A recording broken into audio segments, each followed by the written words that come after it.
মধ্যপ্রাচ্যে চলমান সংঘাতের প্রেক্ষাপটে দেশের জ্বালানি তেলের বাজারে অস্থিরতা কমাতে কঠোর ব্যবস্থা গ্রহণ করেছে সরকার।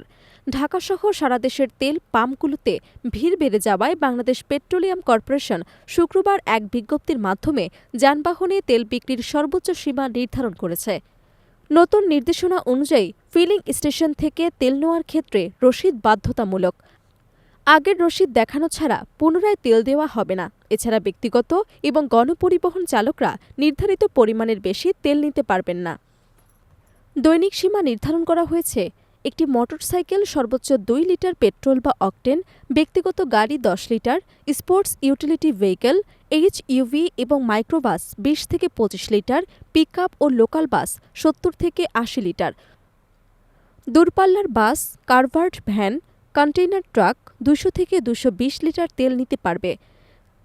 বিপিসি এই ব্যবস্থা জারি করে দেশের জ্বালানি তেলের বাজার নিয়ন্ত্রণ করতে এবং সাধারণ জনগণ ও যানবাহন চালকদের সুবিধা নিশ্চিত করতে চাচ্ছে। কর্তৃপক্ষের আশা, নতুন নিয়ম কার্যকর হলে পাম্পগুলোতে দীর্ঘ লাইন ও অস্থিরতা কমে যাবে। Desk report, Dhaka.